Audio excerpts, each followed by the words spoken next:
ॐ ज्ञानतिमिरान्धस्य ज्ञानाञ्जनाशलाकया चक्षुरुन्मिलितं येन तस्मै श्रीगुरवे नमः। जय श्रीकृष्ण चैतन्य प्रभु नित्यानन्द श्री अद्वैत गदाधर श्रीवासादि गौरभक्तवृन्द। हरे कृष्णा कृष्णा कृष्णा हरे हरे हरे राम हरे हरे कृष्णा। आज की मॉर्निंग प्रोग्राम में आप सबका स्वागत है। आज हम महाभारत से एक हिस्सा लेंगे। In fact I'm not very comfortable in I will speak in English. In Shanti Parva, out of 18 Parvas of Mahabharata, Shanti Parva is one of them. So in Shanti Parva, Narad Muni asked Yudhishthira, now that the war is won, you have killed all your enemies, you have got back the kingdom. Are you happy? What do you feel about it? So Yudhishthira says, a great slaughter was required to be done to actually to regain the kingdom, and it was only because of my greed for the kingdom, and I feel very heavy and painful. You know, a lot of sorrow in my heart, and I'm unable to dispel that pain. And in fact, I don't think this victory is a victory for me. It looks like more a defeat, because many of my relatives have been killed, especially Abhimanyu and my brother Karna. So I'm very uncomfortable. I'm very miserable. That's what he says. So everybody tries to convince him. In fact, all brothers try to speak to him. Vidura speaks to him, and even their mother Kunti, tried to pacify him, but he is not prepared to be convinced. So he feels very miserable. So Krishna ultimately convinces him to meet Bhishma, who is lying on the bed of arrows in Kurukshetra. So they go to Kurukshetra, or dressed up in kingly attire, princely attire, to please Bhishma. So, and then they keep asking so many questions. I mean, Bhishma was waiting for Uttarayana to come. And there were so many days, some 40 days or so. So every day they used to go there and then meet Bhishma, ask a lot of questions. So Krishna thought by that Yudhishthira will come to his normalcy. So one of the days, Yudhishthira asked him, what produces the highest merit, highest shreyas? सर्वोच्च श्रेय किससे प्राप्त होता है? So Yudhishthira tells him, after thinking for a while, says self-restraint. Self-restraint is atma-samyama. So this is so great. It surpasses all other acts and is considered to be the highest virtue, highest dharma. And he says self-restraint involves so many qualities. He lists about 13 qualities like forgiveness, patience, non-violence, um, impartiality, etc., etc. So all good qualities are there in the self-restraint. And because self-restraint purifies uh, and controls every aspect of one's existence, so self-restraint brings a lot of merit. It is important than merely giving some charity or studying with us. So it is better than that. And self-restraint alone can give you moksha. So, and then you don't have to take birth. You don't have to undergo the repeated births and deaths. So the self-restraint is such a big quality. So you must have that quality. The essential quality of self-restraint is tapasya, of course. And so this thought of karma and dharma and what you call the moksha, etc., have been discussed by you, Bhishma Pitama. So they come back. That's the end of the day. They pay their obeisances and come back to Hastinapur. So the brothers and Vidura thought that we should discuss this aspect with the Yudhishthira, at least to which is which will help him to come out of this uh, morose feelings and then encourage him to accept the worldly aspirations of dharma, artha, kama, and moksha. So they request Yudhishthira to lead the discussions. Yudhishthira agrees. So he asks everybody, what is best out of these four? Dharma, artha, kama, moksha. What is best? And what is next? What is third? So uh, the Vidura, who is also a Dharma Shastrajna and Artha Shastrajna, he opts to speak first. He says there is no doubt that Dharma is the best. There's no doubt about it. Because it is only if Artha is earned with the help of Dharma in a dharmic way, then Artha has any value. Otherwise, Artha has no value. And also says there would be anarchy in the society, in this world, if there is no dharma. Arajakata. And it is also said, I mean, it's my edition, dharmena hina pashuhi samana. It's not said dharmena, arthena hina pashuhi samana or kamena hina pashuhi samana. It says dharmena hina pashuhi samana.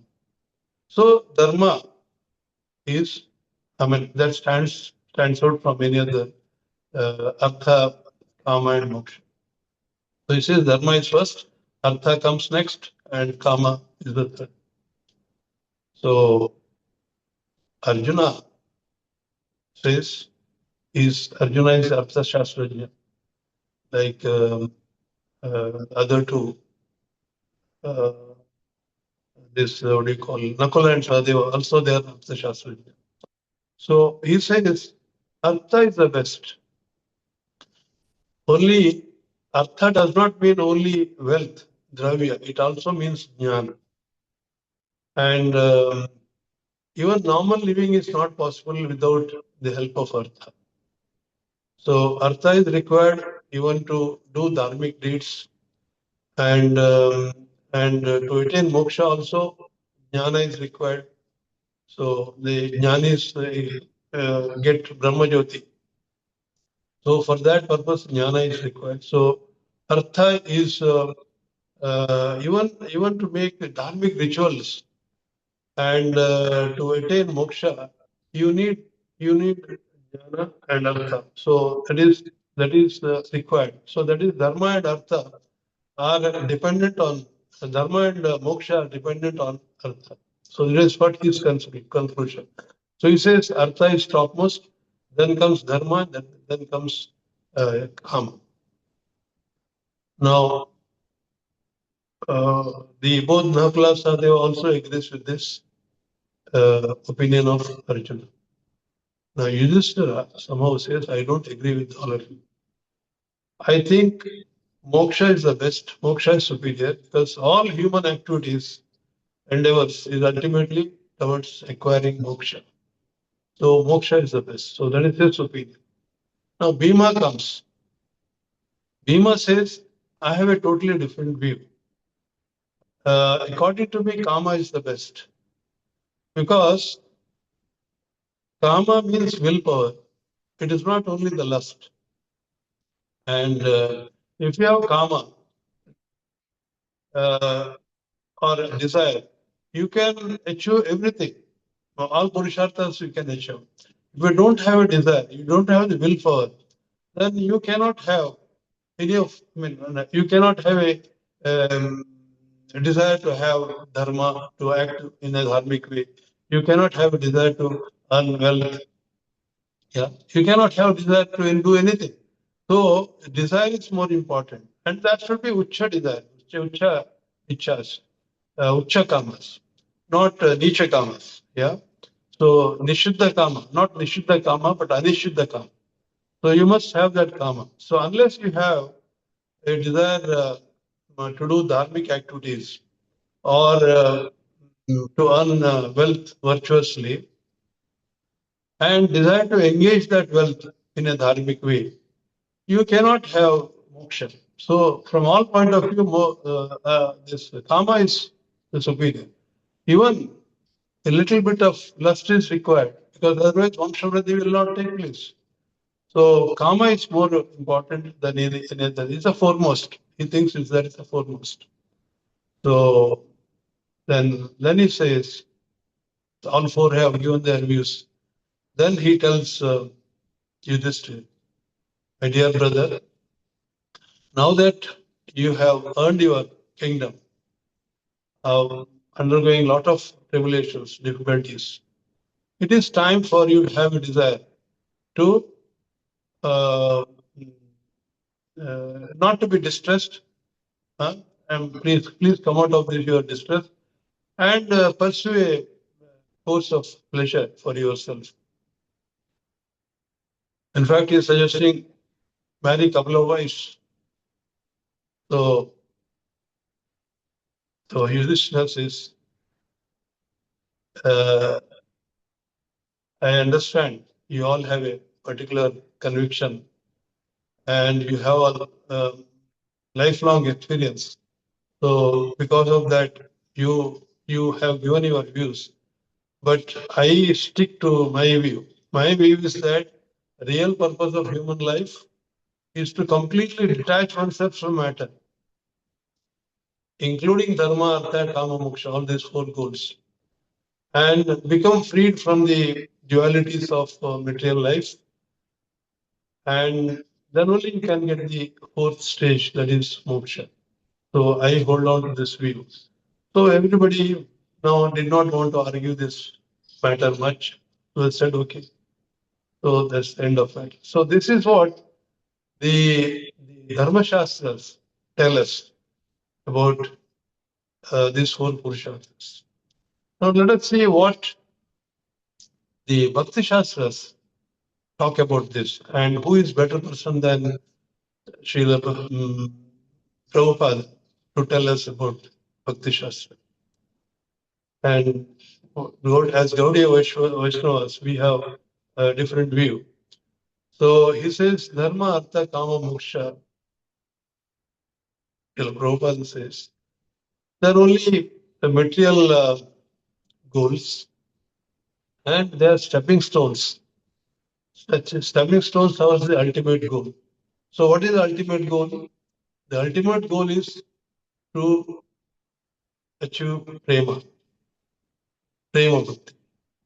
So, and how that prema bhakti can be achieved? Only by devotional service, that is bhakti. Prema can be achieved only by bhakti. And because bhakti transcends all limitations, and temporary nature of the other four. So bhakti is something which we have to do. And as Vaishnava, Gaudiya Vaishnavas, we do not want to go to simply higher planets. And our aim is Golok Vrindavan. So what we have to do is the bhakti, by the sadhana bhakti, it at least takes up to the stage of asakti. And bhava, prema, of course, raganuga bhakti take over. But for us, it is the Vaidhi sadhana, that is bhakti, that is very important. Now, what Prabhupada viewed about what are Prabhupada's views about dharma? So dharma, it says, is a platform of pious results. People want to achieve pious results. But for a devotee, dharma means just serving Krishna. It is just serving Krishna.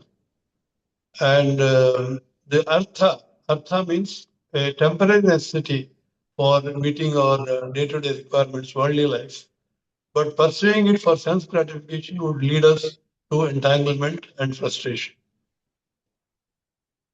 So according to Prabhupada, karma means it's a common way aim from most of us, most people, but ultimately it's quite unsatisfying and cause a lot of entanglement and in the material world, and then you become very unhappy. Now the supreme goal for all of us is the Panchama Purushartha, that is the bhakti aspect. And what are the three aspects of bhakti? One is transcendence. Transcendence is actually bhakti. That means that naturally brings one to a higher level, spiritual platform, and making liberation seem incidental. It's insignificant. And the second aspect is the fulfillment. In material, all material desires, even kama, are fulfilled naturally by doing bhakti. One doesn't have to. All good qualities appear when you do bhakti. All those 13 qualities which Bhishma Pitamaha said for atma-samyama, it can be achieved by bhakti. So you don't have to separately do any endeavor. So bhakti provides all that. So it's a total fulfillment. And the purpose of life is not just to escape suffering, the mukti from all the sufferings, but it's a loving service to God. To God. So from that point of view, all these point of view, the prema, achieving prema, and that is the only way to achieve prema is through bhakti. So what we have to do is continue our sadhana bhakti, and that is attained by chanting the holy name of the Lord. Hare Krishna, Krishna Krishna, Hare Hare, Hare Rama, Rama Rama, Hare Hare. Thank you, sir.